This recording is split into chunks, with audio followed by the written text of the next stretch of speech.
All right, here we go. Overdrive off and running. TSN 1050 on the TSN app, your home smart speaker, and up on TSN 4. Bryan Hazy, O-Dog, Jeff O'Neill is not here today. Dave Feschuk's here, the Toronto Star. Almost got caught there. I almost got caught getting lazy, Dave. I'm not going to lie to you. I was this close to saying the O-Dog, Jeff O'Neill, Jamie Noodles, McLennan, and then I looked up and I realized that's not the case. Well, they're not here right now. No, sadly not. Sadly for the viewers and listeners, they are not here. And I feel sad about it, too, because I am a viewer and a listener. I love watching the show. I'd rather be on my couch just kicking back, enjoying the show rather than working on the show, but I'll do my best. No, I'm glad you're here, man. I think it's great that you're here. And forget those guys. Like, we'll worry about them in a couple of weeks. Yeah. You know, we don't have to worry about those guys. Although they've been making some pit stops the last couple of weeks. Noodles was on yesterday, and O's been kind of checking in, and I know they're around, and they're jacked because the NFL season's rapidly approaching. The NHL season's right around the corner. We got a stretch run in Major League Baseball. You got the FedEx St. Jude Championship. I guess the FedEx playoffs are officially underway. Taylor Pendrith shot a 65 today. He's in the hunt. Are you jacked for the playoffs? Scheffler. No, I'm not really. No. I enjoy watching the individual tournaments. You know, you get to East Lake, there's 30 guys, staggered starts. Yeah. I don't know. I mean, it really doesn't mean much. It doesn't mean what it used to. Like when it was a pure tournament, the Tour Championship. Like you got there, everyone started on the same time, same score, go chase it.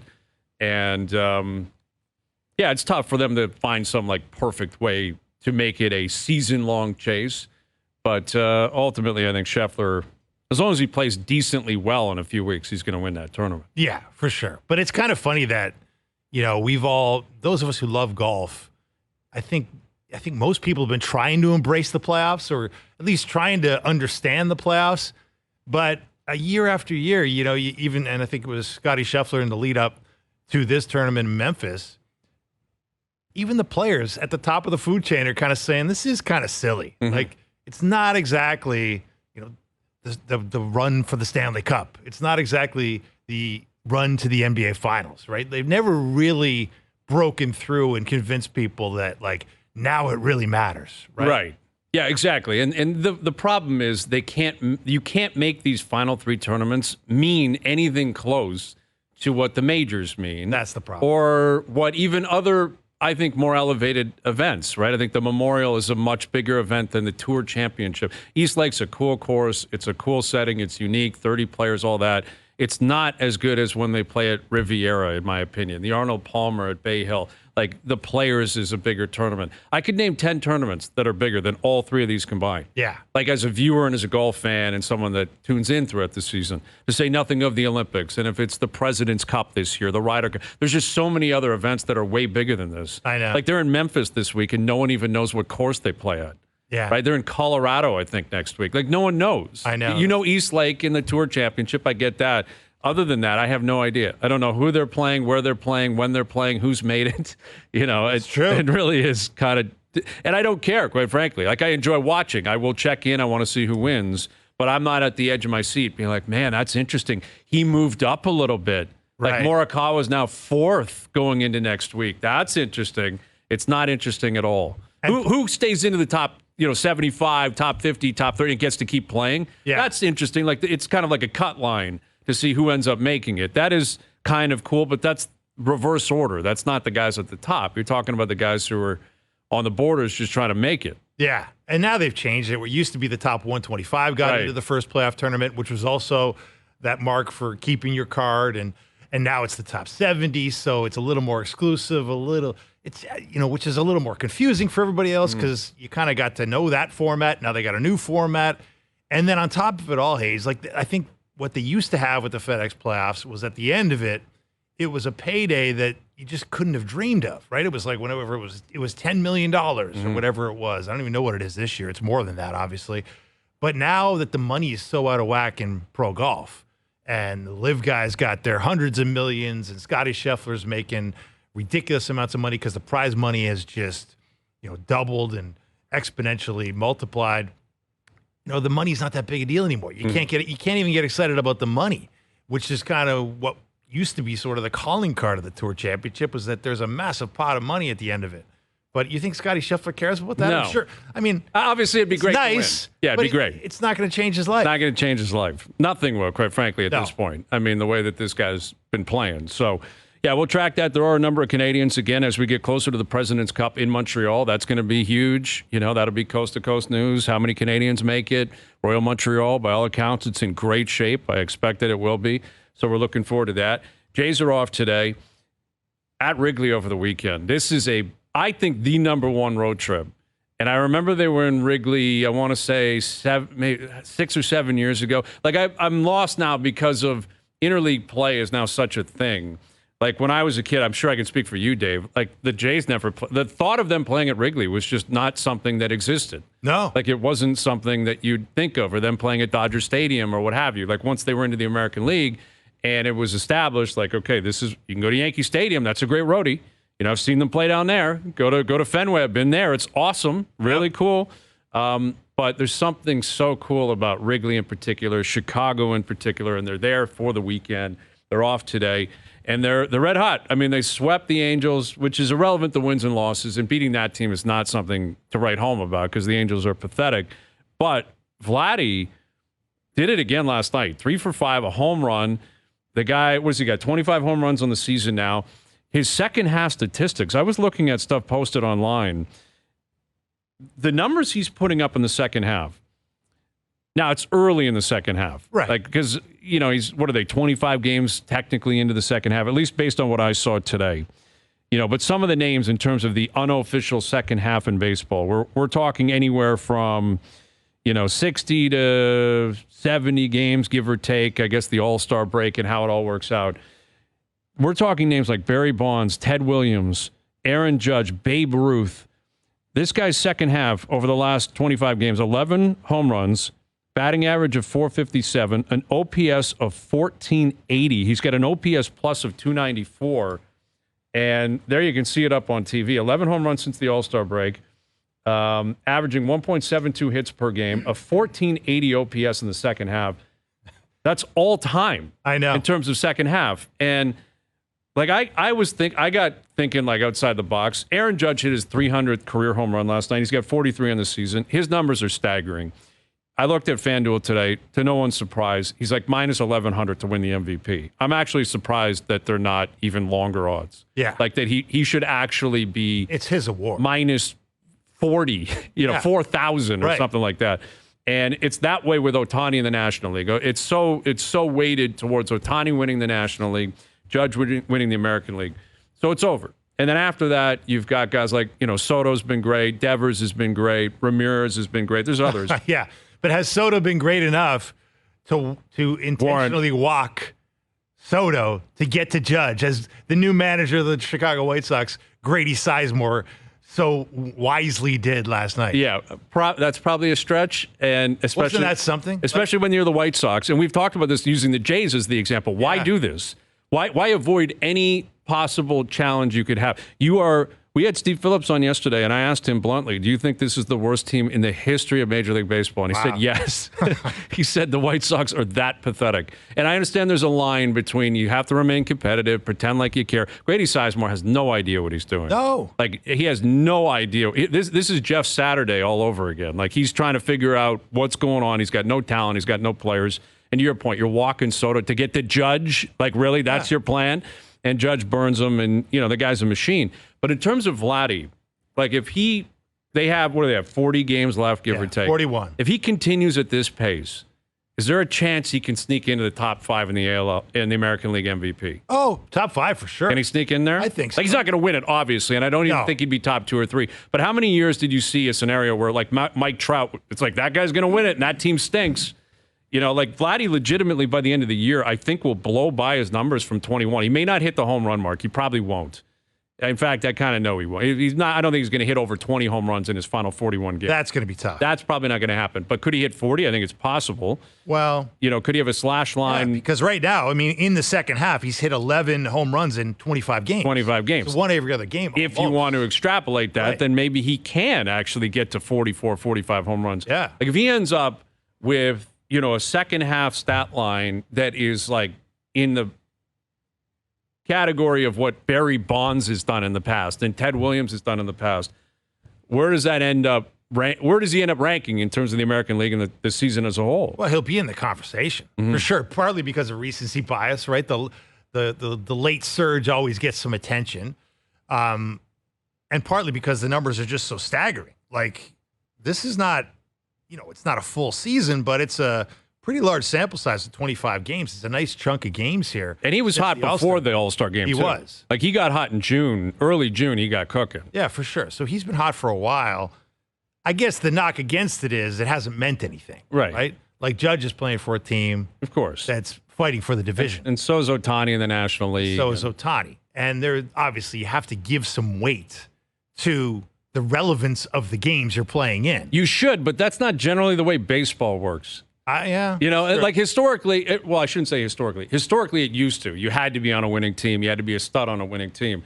But like Mike Trout's whole career has been individual success. That's true. At no point have the Angels been relevant in terms of winning, and it's never had an issue. It's never taken away from the hardware he's won. I guess that's because in some of those years, Trout was just far and away the best hitter. And the best overall player. And the best overall player. Yeah. And it was just and deserved that recognition. It was difficult to make an argument against him, and maybe the only argument against him was, he's played in 3 career playoff games, and there's no sign that he's going to play in another one anytime soon, right? And so I understand it's a factor. It's not the only factor, and I agree with you. The numbers ultimately rule baseball. Yes. Right? Your numbers, your OPS, especially in this era, will always trump the relevance of your team.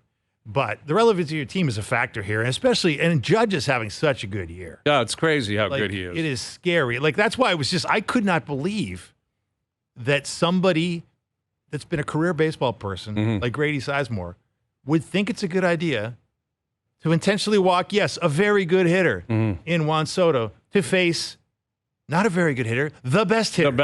The best hitter in baseball right now. Yeah. By every measure. And he did it. Like, this guy manages a major league team. Right. Think about that. Yeah. Well, I mean, is it a major league team? Wow. It's a quadruple A, as they like to call it. It's a quad A team in Chicago right now. Yeah, they spanked the Yankees earlier this week. But, that's 300 on his career. Fastest in MLB history to get to 300. He started late, too, right? He didn't start until he was 25. Yeah. But I don't think he's going to slow down. I mean, he's on pace for, I think, 57 home runs this season, which is just staggering considering what he did a couple of years ago. And according to FanDuel, the odds for AL MVP, Judge is minus 1,100. Again, I'm surprised that it's actually not even more of a rout, and I think it will be if he continues to hit it. Yeah, I mean, I guess the only thing you're guarding against injuries would be injuries. Yes. If he went out for the remainder of the season, maybe somebody could catch him. Possibly. Bobby Witt Jr. is second at plus 550. He's been a breakout star of the league, really, in Kansas City. He's been phenomenal. He's been great. Soto's at plus 3,000. Gunnar Henderson, who slowed down a little bit recently, hit a big bomb last night, plus 3,500. Jose Ramirez, Rafael Devers. Like, that's your top 6. And again, Vladdy is not the MVP. No. And those guys have had a better overall season than him. But what he's done the last 40 games, and if you look at it simply from second half on 25, like if this guy puts forth a staggering stat line for the next 41 games, like that will legitimately be 85, 90 games where he was right there as maybe the best hitter in baseball, or certainly a guy that got on base and hit for percentage, unlike anybody else we've seen, Judge included. Like, Judge hits for power, and he does get on base. And, I mean, everything about Judge is staggering across the board. But Vladdy is hitting at a level. I guess what I'm trying to get to here is I think a lot of Blue Jay fans have completely checked out. And I think this series in particular was a tough one to track because it's on the West Coast and it's against the Angels. And there were other news in the city with the Leafs and Matthews and all that kind of stuff. But don't sleep on what this guy's doing right now. It's crazy how good Vladdy is and how much fun he is to watch hit. There's a couple ways of looking at it. You could say, well, this is a great sign, right? Like, here's the guy. Remember last season, there were all these people saying, hang on here, there will be a regression to the positive for Vladdy because he's hitting the ball hard. He's barreling it up. He's got a good line drive rate. His exit velocity is really solid. It's among the league leaders. He's just not hitting home runs. Like, he just was not last year. He was just not hitting home runs. And what do you know? Like, those people might be right. Like, it might have been proven to be right because somehow in the course of this season, everything started to go his way. Those hard hit balls that were caught in the outfield are suddenly going over the fence. Those hard hit balls that were line drive singles are suddenly home runs or doubles. It's impressive to watch. On the other hand, Hayes, if you're a little more of a realist when it comes to the financial nature of pro sports, you could say all he's doing in this futile final 41 games and the 40 that would come before it in which he's been red hot is driving up his price. He's not helping the team. He's helping himself. Yeah, I mean, he's making more and more money, I would guess, by the day, by the series, by the home run.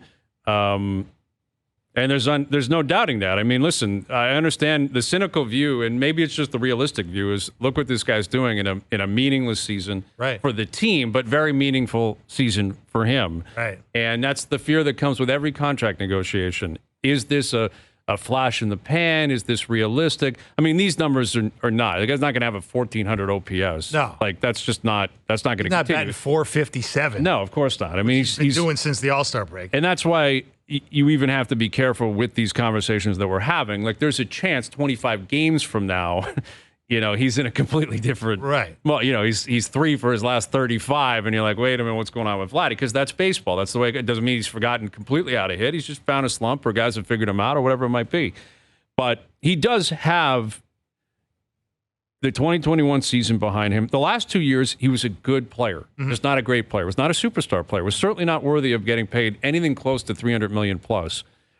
But these numbers and his age, that was another big part of the argument going for him, was that he was the youngest guy on the team. He was 24 years old, that even though he's been in our lives, for a long time because of his name, because he signed here when he was 16, because he was the number one prospect in baseball and came rocking, and they marketed the hell out of that guy when he showed up, as they should have. I'm not blaming them for that, but you couldn't avoid the Vladimir Guerrero avalanche that came with him arriving in Toronto. It feels as if he's 30 or 31. It just feels like he's been in the league longer and been in kind of our lives longer here in Toronto, where it's not true. Yeah, so, that's a good point. I mean, like, we've known about this kid for what, 10 years, right? Yeah, he signed when he was 16. He signed when he was 16. Yeah. So, and it was, there was a lot of hype when they signed him. Right. There was a lot of talk because obviously the name recognition of being the son of a Hall of Famer who played in Montreal and had this incredible, legendary career, that helped. And maybe in some ways it was a tough burden to bear. Like, we heard Vladdy this spring talking about how he never really had a childhood, right? Like, he was a prodigy. Tough to be a prodigy, right? So maybe when you consider all of that, everything this kid has been through as he's come up through the ranks and is finally maturing, maybe this is to be less cynical and more hopeful as a Blue Jays fan.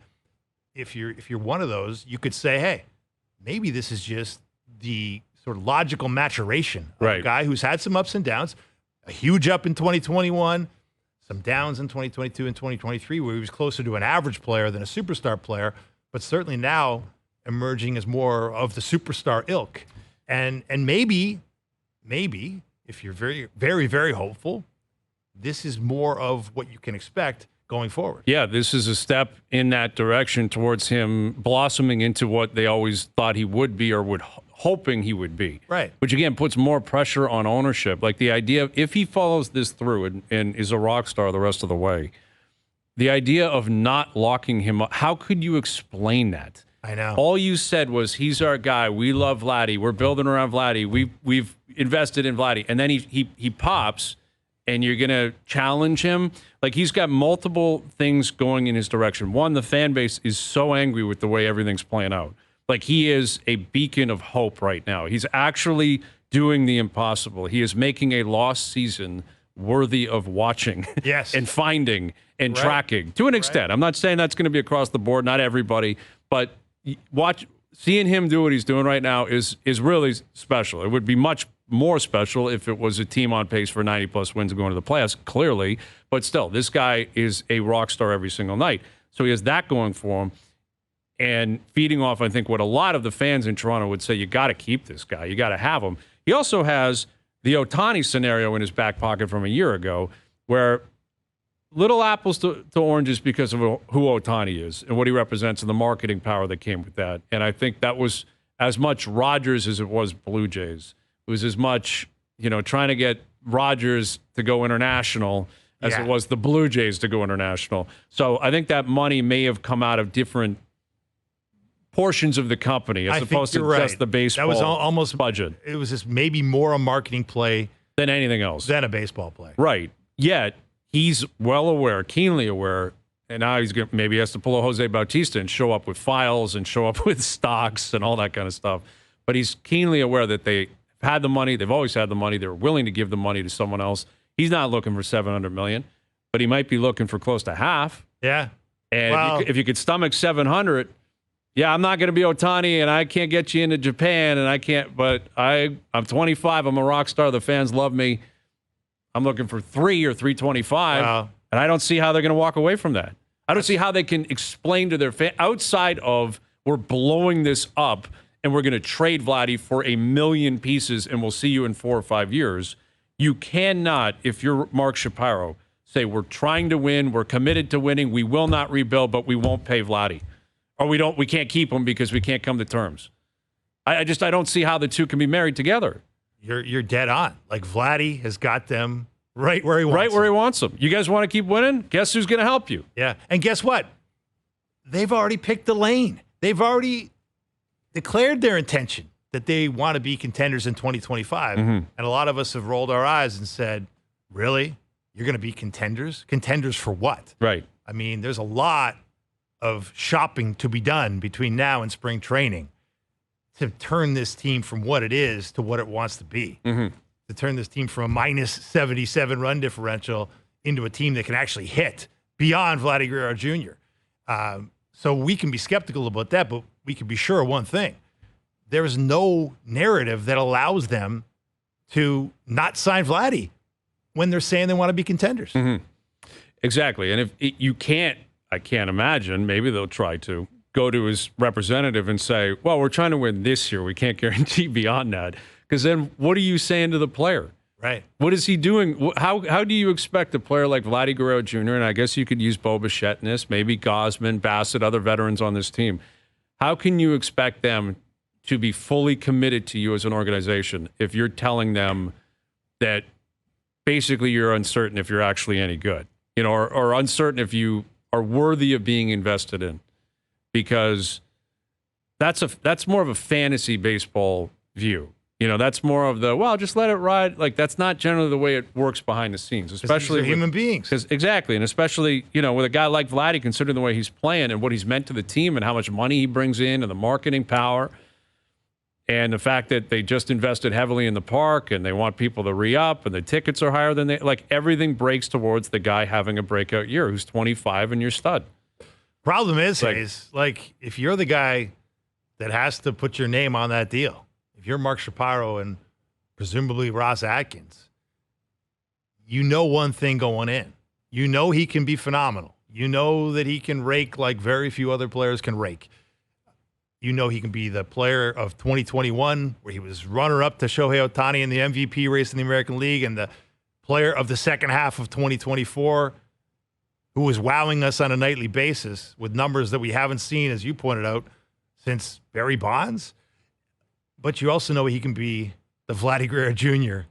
of 2023 and 2022. And that's scary. That's a ho-hum Vladimir Guerrero Jr., who, under the auspices of a $300+ million deal, would be a massive flop. Yes.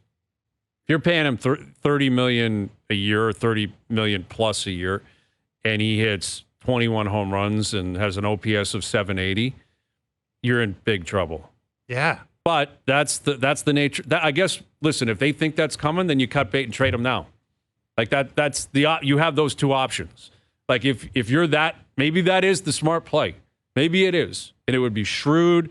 It would be courageous. It would be criticized. People would lose their minds. But that's what comes with being a GM in pro sports, is you're the one paid to make the smart play. Yeah. And if they think that way, that this is a blip and he's red hot and good for him, standing ovation, great stuff, Vladdy, but we're not buying this, then show the courage and actually do it. Sell high. Sell high, because you're never going to get higher than this. But that's a gamble too, man. That's career ending. That's career ending if he goes somewhere else and continues on this pace and is one of the 10 or 12 best hitters in baseball for the next 7 or 8 years. Right. So that's the thing. You got 2 risks, right? Yes, you have a fork in the road. Risks. You've got the risk of, hey, he could revert to, average player Vladimir Guerrero Jr. And we didn't cash the ticket when it was the most expensive it could ever be. Exactly. Like, imagine that. Like, it's a tough decision, it is, man, because the other scenario, Hayes, is you talk about, hey, you put the C on Austin Matthews' jersey yesterday, and now you can sell some jerseys. You know what? Vladimir Guerrero Jr. leaves town in this blockbuster deal you're proposing, the sell high, astute move.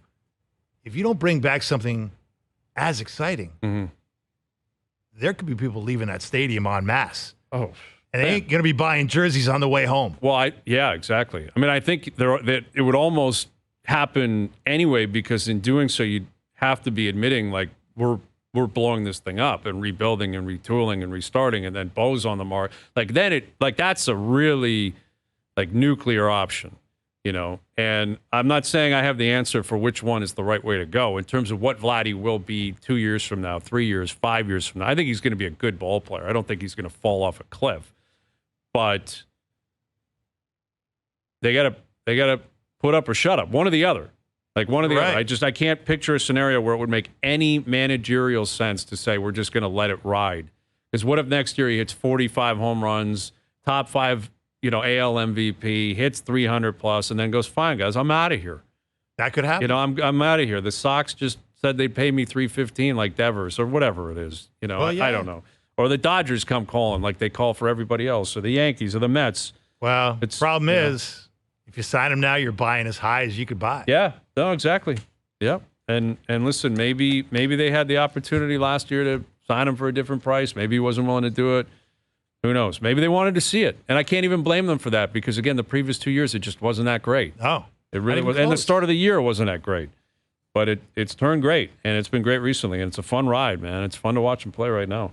Ryan Dempster will join us just after 6 o'clock. A pretty wild idea has been floated around baseball in terms of how they want to handle starting pitchers in the future. We'll get into that with Ryan at 6, get his take on the Jays at Wrigley this weekend as well. We got Eddie Olczyk coming up, a little pucks and ponies with Eddie O, because the Kings played on Saturday. Eddie, I think, will be up there. I can't wait. I'm going to be at Woodbine. I'm looking forward to it.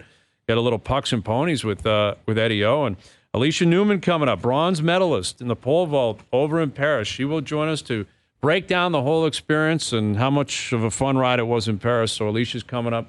She'll join us this hour as well. Dave Feschuk of the Star in here. I'm Bryan Hayes. Overdrive continues, TSN 1050 and on the TSN app. All right, Overdrive continues, brought to you by FanDuel, bringing you everything from the opening line of the final score. Eddie Olczyk, Pucks and Ponies with Eddie O in half an hour. I love that. Can't wait. Love Pucks and Ponies. The Kings played this weekend. And Eddie, a former Leaf, too. Get his take on Matthews. Yep. Right, American. Right, Eddie? One of the great American Leafs of all time. That's for right. Sure. And I'm pretty First sure. American captain? Yeah. First American captain. First American captain. Yeah, 26th captain in Maple Leafs history, Austin Matthews. So we'll get Eddie's take on that, among other things, as we get closer to the NHL season, closer to the NFL season. But we spent a good portion of the last few weeks talking about the Olympic Games. And everyone I've spoken to that was over there in Paris, and I've spoken to a few people, they just said it was so amazing. Mm-hmm. Like, all the events were close together. It was like downtown. Although Paris, I don't even know if it has a downtown. There's such a sprawl. Like, it's just such an incredible place. Massive. But the events were packed. Like, the stadiums were packed. The track and field was like 80,000 people every single day. Incredible crowds. And our Canadians, man, they were rock stars over there, right? Oh, no doubt. Rock stars, a lot of medals. By a lot of measures, it was Canada's greatest Olympics. It really was. Absolutely. And one of those rock stars would be Canadian pole vaulter Alysha Newman, who won bronze over in Paris, and she joins us now. Is she wearing the bronze medal? That is the question, because I believe she's going to join us over FaceTime. Do we have her here in a minute? We'll see if we can get her. I don't know. Okay. Maybe we don't have her. Maybe she's going to get the bronze medal. Well, that might be the thing. That's now that possible. You mentioned it. Maybe that is what she needed, was the bronze medal prop in order to join us. I'll tell you what, if I won a bronze medal, there she is. Alysha, can you hear us? Do you have the bronze medal? Where is it? I actually just sent my best friend to go get it. Okay, perfect. Yeah, you got to. I just woke up. Oh, you just woke up. Is that because what were you doing? Are you partying ever since Paris because you won the bronze? Like, what was it like? What was it like to win the bronze, and then take us through the scenes afterwards? So I think like obviously it was the best feeling ever. It was something that I thought about since I've been a little girl. So to be able to accomplish like a lifetime goal is to bring home a medal. Now I just like want more, and it's crazy how the mind does that. But post it has been just overwhelming in the most beautiful way. You know, you hear about those stories of like thousands and thousands of text messages and DMs. So I actually my best friend and my mom and we got a boat down in Saint Tropez and just went off land for a couple days Oh, because I just needed to decompress a little bit. But very that was pretty nice. fun. So did you have Wi-Fi access, or was it like the phone's going away, we're out of here for a few days? No, my thing was okay. I really want to get back to the people that I see every day and talk to every day. And then my actual goal was okay. I'll text 20 people every single day, and by the end of it, I got almost everyone back. But Okay. it's funny because you text people back, but then they want a whole conversation. So I'm like, oh, Okay, what's the scene like in Saint Tropez? That sounds pretty exotic. I've never been, I've competed a couple times in Nice, but never been like in the Mediterranean Sea. It was so much fun, like definitely on my bucket list to do, and I'm so happy I got to do it like post Olympics because so relaxing. The food was great, a lot of like fish. I had a great steak, a ragu. Hi, my Aussie girl Oh, coming okay. in. I thought it was the But yeah, bronze medal that was coming in. We got to and get the the bronze bronze. medal. Yeah, there it is. All right. Wow. That's what we're looking for. Well, it's awesome because everyone thinks it's gold, so I guess it's a good thing too. Yeah, absolutely. Alysha Newman joining us here. In terms of like, your preparation for the Olympic Games. This was not your first Olympic Games. You've been doing this for quite some time. How much do you have to push aside in order to zone in? In other words, you were talking about responding to people with texting and DMing and all that kind of stuff.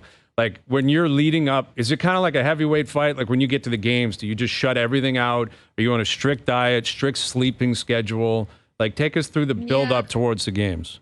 I think you get a little bit more tunnel vision, but you try not to overdo it. You know, last couple years, last couple Olympics, I try to like sugar, I try to cut out, alcohol and that kind of stuff, and it never really worked for me. This year, I did cut out alcohol, like starting from January, so I hadn't drank in like 8 months, which was pretty crazy for me. But the sugar kept coming. I needed to that. Just my coaches say that all the time. You need to keep doing it. You need to keep kind of like what your norm is, and you don't want to over try and be too um a perfectionist, if that Mhm. makes sense. So we really try to just keep doing what I had been doing all year. I had been jumping really high, broke the indoor Canadian record in February, but was cooling down from a practice and tore everything in my ankle in February. So to be back at this type of elite level, like 6 months later, 5 months later, has been just incredible that my body did that. And so I think the lacking of the alcohol and just sleeping a lot, taking a lot of naps, and then I'm in my hyperbaric chamber almost every day definitely helped as well. The Yeah, hyperbaric chamber, I was going man. to say, That's you've got elite. your own hyperbaric chamber, Alysha? Yeah, I invested in them in 2021 after my concussion. I had heard a lot about it from hockey players, from NFL guys. So I was like, I wonder how that would help for track athletes that are not really physical, but we're still, putting the body through a lot. And then obviously I had slipped and fallen in a bathtub and hit my head. So it was Yes. kind of like I needed to do something to fix that. Well, take us through that, Alysha. You had such a tough time at the Tokyo Olympics. Obviously, one of the down moments of a great career where you didn't clear a height, and obviously you did not meet the expectations that you had for yourself. But how tough was that, journey to Tokyo where everything went wrong, and how hard was it to kind of rebound from it and get to this point? Yeah, I mean, it really started in 2019. I got out of a pretty serious relationship which was involved with DV, and so that was something I had to build off the track personally. And then I had more personal stuff happen off the track, but then I'm like ready to go for 2020. I actually was ranked third in the world. Nike had just re-signed a 4-year contract for me for 2020 to 2024, and I just was on top of the world. And April of 2021, I had slipped and fall in the bathtub, and it was just mindless. I was doing nothing but just after a practice going in, showering, and a bunch of my teammates were going to go out for dinner after, and the hotel didn't have one of those I guess you could say, the bath mats in, and I went face first into a faucet. But at the beginning, you don't really think that it's that big of a deal, and I just kind of went and continued my life acting like, okay, I'll just take some rest and time away. But there's mental health and then there's brain health, which I've learned about a lot in the last 5 years. And you can't have a good mental health unless your brain is healthy. And I didn't know what that meant. So that's been kind of what all my eggs in one basket has gone to my mind. And to be mentally tough and mentally strong has all come from that. And so that then translated to my physical, which obviously has translated to the track now. And that's my number one priority now when I wake up every morning is what can I do to make my brain healthier today rather than physical, if that makes sense. Sure. With Alysha Newman, bronze medalist, Canadian pole vaulter at the 2024 Paris Games. Now I guess, look forward to, you'll have world championships, all that kind of stuff. 4 years is a long time. But LA in 2028, like, is that obviously the goal? And do you just reset? I mean, where do you take it from here after you just did what you did in Paris? Yeah, I have 2 more or 3 more competitions, 3 more Diamond Leagues this summer, so I won't be done till September 12th. But then I'll take a good time off. I really want to go and do a safari trip down in Africa. And so I'll do that, and then I reset kind of January. I have World Championships in Tokyo last year, which I feel is going to be my redemption, just because of Tokyo 2021 when I didn't even jump at all. So that's going to be kind of my time where I'm going to come back and I'm going to try and recoup myself from being in Japan and Tokyo, and then we'll see what happens after that. But LA 2028 is definitely in my mind because it's so close to home, and it'd be a great place to retire. Yeah, that would be cool. LA's going to be interesting. I mean, it's a great city. It's more of a sprawl. Like Paris, we were talking. How much of Paris did you get to kind of experience, and the games did you get to experience when you were over there? I hardly left the village, but my coaches and my friends and family were touring and sending me photos, and Paris did such a great job. I know there's bed problems and food problems, but I mean, that's when you're trying to make 10,000 people happy, that's just athletes. Add another 10,000 people on top of that happy at all times of every hour of every day is just impossible. So I never ever put so much expectations on Olympic Games and Olympic Committee to be that elite, if that makes sense, at all times. And that's why, the NBA basketball team spent, I think, 15 million on their accommodations and chefs and foods, right? Because they knew what they're going into and what they were going to expect. It's just so hard. But that's why we're prepared. And I guess third time's the charm for me. I was a good vet going in, went in very last minute. I only went in 4 days before my competition. I knew my bed wasn't comfortable, got a memory foam mattress, and then had all my snacks that I have at home to then bring to the dining hall and the food hall to eat. Awesome. Are we talking Canadian snacks like ketchup chips? Like, what are we talking about? Actually, yeah, ketchup chips and maple syrup in my oatmeal every morning. It's so good. Perfect. That's Canadian. That's what we're looking for, representing the country abroad. We love that. Well, congrats, Alysha. It was a great story. Really triumphant. Great comeback for you. Good luck with the charge towards 2028, and we appreciate you doing this today. Thank you. Yeah, no problem. Have a great rest of your day, guys. You too. There's Alysha Newman. I like that. Ketchup chips and maple syrup. You gotta get it, man. You called it. It does, like ketchup chips. We've just lived in the world of ketchup chips forever, but the rest of the world just looks at it like it's crazy. Oh, yeah. Which surprises me that Americans aren't into ketchup chips. You would think. Like, if anywhere in the world they would be into something like that, it would be the Americans. And they do not exist down there. I think our chip game is so superior to the Americans' chip game. I don't think it's even close. Like, down there, they're big, like pretzels are much bigger, I think, in the States. That's my experience anyway. But I'm not a fan of a lot of the chips down there. Yeah, the Doritos, like the flavors, the Doritos kind of king down there, right? Yeah, Doritos are big, Tostitos are big. Lay's is on both sides of the border. But I'll put Canadian chips and our chip companies and our flavors up against any in the world, including the Americans. Wow. Any day. We will smoke the Americans when it comes to our chips. It is one of our defining. We own it. Our defining flavors. Yeah, is the ketchup chip. Ketchup chip, all dressed as Canadian. I don't think they have that around the world. That's a good point. I don't believe that is in the United States at this point. It's impressive stuff. It's very impressive. I mean, I take a lot of pride in that. I mean, the one thing I found hilarious about the Paris Olympics, and I've heard this from multiple athletes, was the food was terrible. Yeah, like you think you're going to Paris, right? It's one of the great cuisines of the world, right? The French care more about food than maybe anybody. Maybe the Italians are in that league. Apparently, the food in the cafeteria was at the Olympic Village was not very good. Now, is that the IOC that controls that? Yeah, they hire a company to run the cafeteria, and I guess it wasn't like a gourmet French company. Really? It was like some sort of global catering company that just brought their global catering food. Interesting. I always thought that like there were chains in there, like McDonald's was in there, and they're like, and not that athletes, especially supreme athletes, want to be crushing a 10-pack McNugget before they go out there and compete. Has been in the past. Like Usain Bolt famously would buy McNuggets. Would he eat all the time? Yeah. He was eating McNuggets the whole Apparently the that whole was Olympic like career. Almost exclusive. So I take that comment back. Yeah. Because the greatest Olympian of all time. That's right. all he was doing was eating Didn't McDonald's. seem to matter. It didn't seem to slow him down. But no, they did have a McDonald's thing going on there, and then That came to an end. Frankly, that's what most of the writers that were at the Olympics would eat, because that was the only thing in the media center a lot of the times at a lot of the Olympics I was at. Oh, okay. But so that deal's expired. I mean, there may still be a relationship there, but they don't have the McDonald's in the village like they used to. I see. So it's a little. I guess the pickings are a little slimmer. If Alysha's bringing her own snacks, it tells you. Good for her. That's a vet. That's someone who knows. But I love the basketball team. The Americans, like, who's paying for that? Well, is it the players? Like I would say basketball.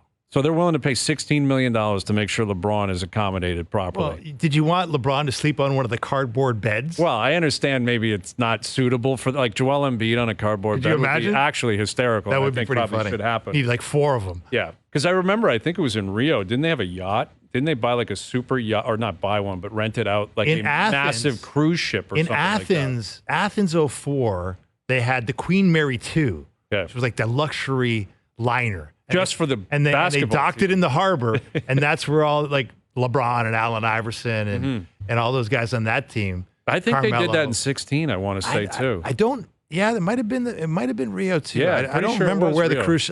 I don't remember seeing the cruise ship. Like I was staying right on the water in Brazil, and I don't remember. Like I was staying right on Copacabana Beach, and I don't remember seeing that cruise ship there. I can't remember if they did that, but they've done it in the past. Yeah.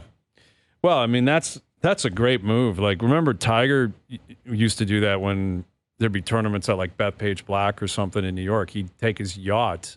That's right. Or he wouldn't take it from Florida. Someone else, the crew, would crew it up there, and then he would be like, I'll stay on the yacht and then I'll play. So I'm not going into New York or wherever I want to go. Which I'm sure made the other players feel great. That's next level. There's Tiger and his yacht. Meanwhile, players are grinding to make the cut and staying at like a Motel 6. But that's sports. That's life. I mean, he earned it. Like, he's earned the money. Oh, yeah. But it is interesting, like USA and I understand why. Like, I totally understand it. But they try to marry it. They try to pretend like they're all equal athletes, like they're all just American athletes that are there for the flag. And it's like, no, they're not. Like, Steph Curry's not staying there. No. But, if you throw a shot put, you can find your way there and maybe send us the bill and we'll try to get back to you. Exactly.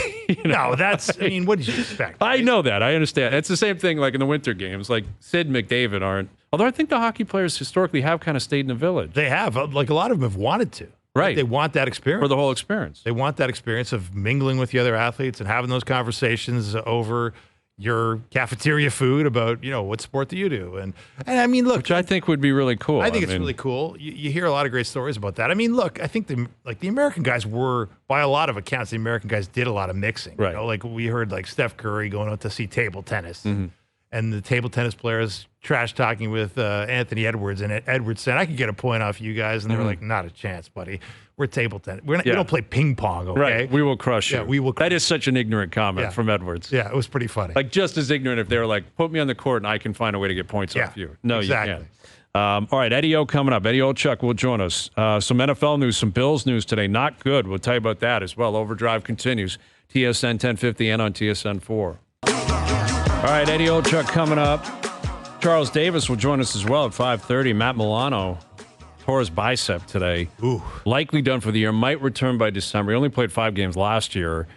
And, he's a big piece of that Bills defense. They obviously survived without him last year.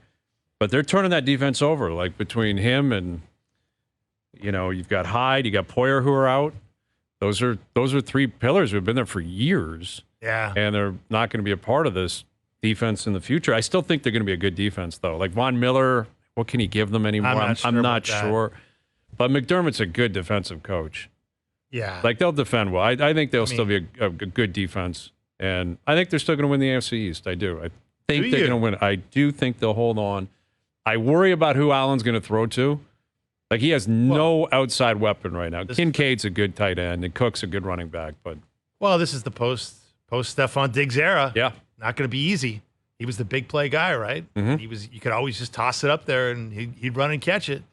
With a guy like Allen with such a big arm, you worry.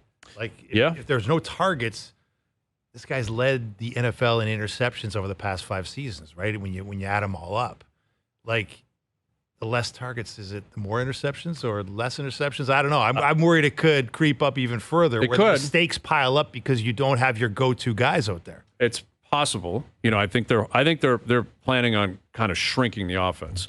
Again, James Cook went off last year. Like, they might actually have a weapon in the backfield for the first time in a long time. Kincaid's a good tight end. He's got to find weapons. You have to have weapons over the top. You have to in the NFL. You have to. And look, you do, but the Kansas City Chiefs survived when they lost to exactly. It's pressure, but that's why you're Josh Allen, man. You got to figure it out. More on that in the next hour. Overdrive continues. TSN 1050 and on TSN 4.